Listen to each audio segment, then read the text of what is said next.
Hello అండి. నమస్తే. Welcome to my channel కథా స్రవంతి. ప్లీజ్ నా వీడియోస్‌ను లైక్ చేయండి. అలాగే నా ఛానల్‌ను తప్పకుండా సబ్స్క్రైబ్ చేసుకోండి. ఈరోజు నేను చదివి వినిపించబోయే కథ శ్రీమతి పొత్తూరి విజయలక్ష్మి గారి నోస్టాల్జియా కథల సంపుటి నుంచి మరొక కథ. బొవ్వల వడ్డాణం. మా ఇంట్లో నాన్నగారు పెద్దవారు.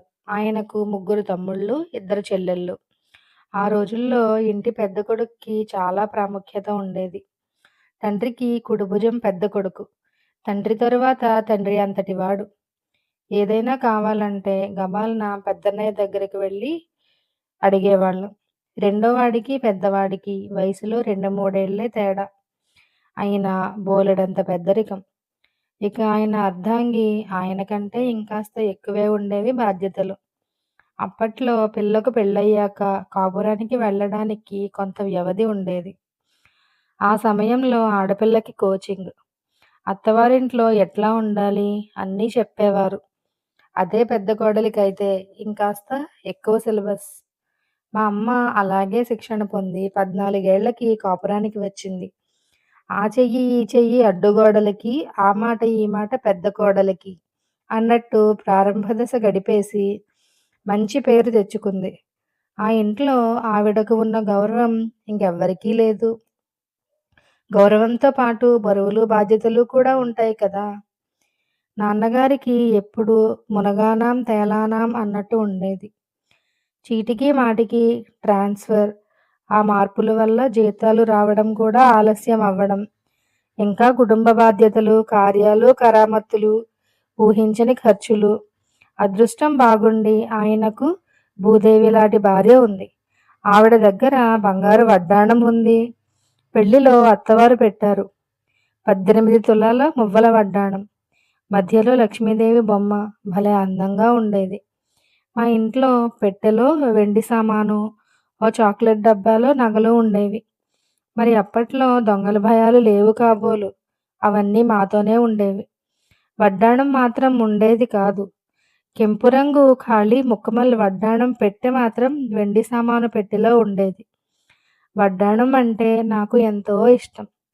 ఏది వడ్డాణం అని అడిగితే, అన్నీ నీకే కావాలి వెధవారాలు నువ్వును అని కోప్పడేది అమ్మ. నాకు ఇంకాస్త బుద్ధి తెలిసాక గమనించాను.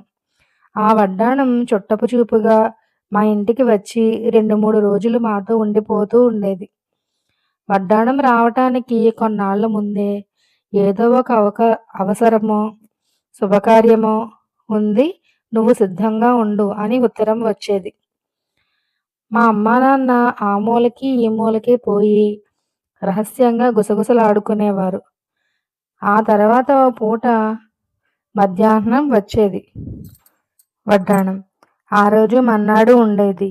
మూడో నాడు పొద్దున్నే మళ్ళీ మాయం. ఇంట్లో పెళ్లి అయితే అప్పుడు మళ్ళీ గుసగుసలు, మళ్ళీ వడ్డాణం వచ్చిపోవడం. ఆవాహన, ఉద్వాసన తప్ప స్థిరంగా ఉండడం నేనెరుగను. పెద్దయ్యి, మంచి చెడు అర్థం చేసుకునే వయసు వచ్చాక అంతా అర్థమైంది. ఏంటో అప్పట్లో అంత ఆస్తి ఉంది, ఇంత పొలం ఉందని చెప్పుకున్నా చేతుల్లో డబ్బు ఉండేది కాదు.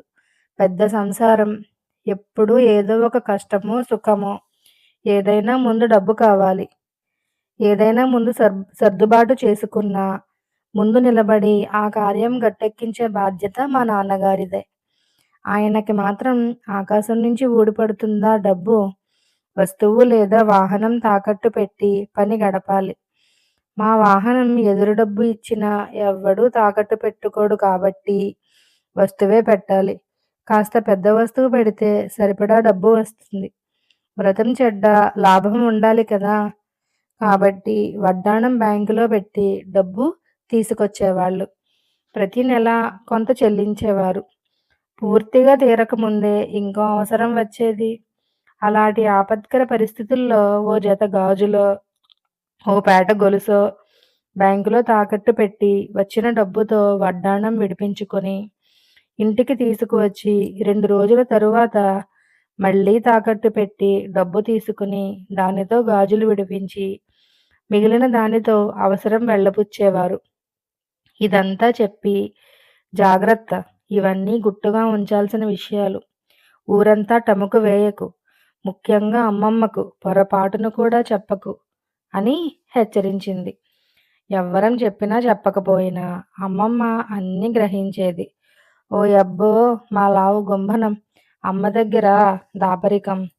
నా అనుభవం అంత లేదు దాని వయసు. మరి ఆవిడ ఇంటికి పెద్ద కోడలే. ఆవిడకి అనుభవమే అన్నీను.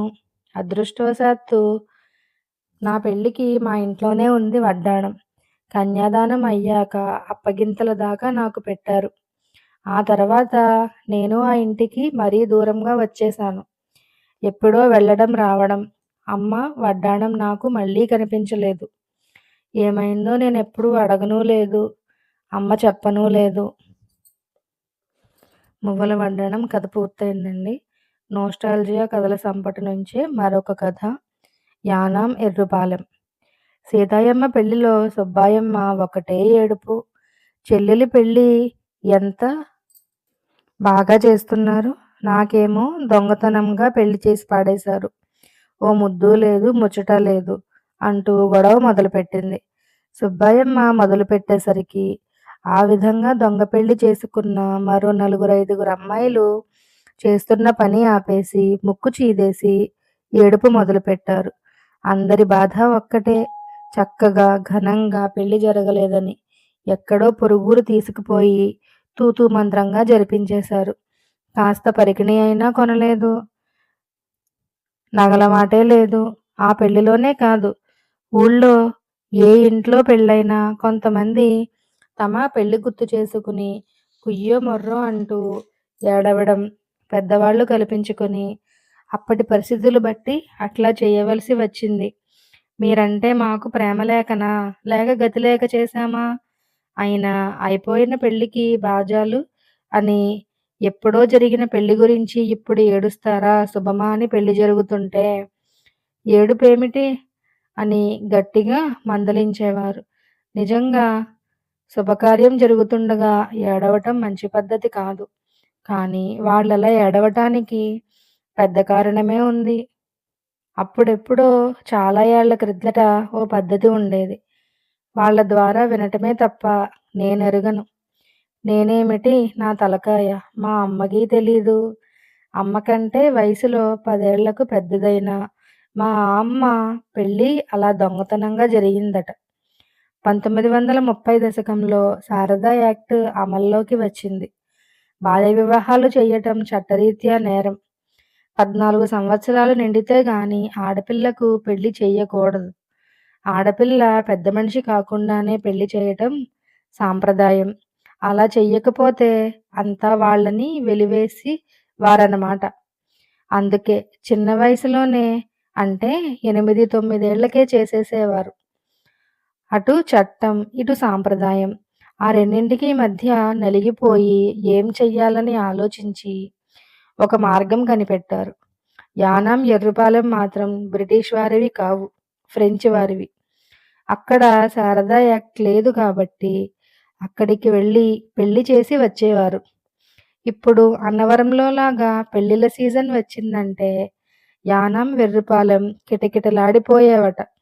నలుగురు వస్తే వండి పెట్టే పూటకోళ్ళ ఇల్లు, మంత్రాలు చదివే బ్రాహ్మణులు, మేళగాళ్ళు అంతా ఉండేవారట.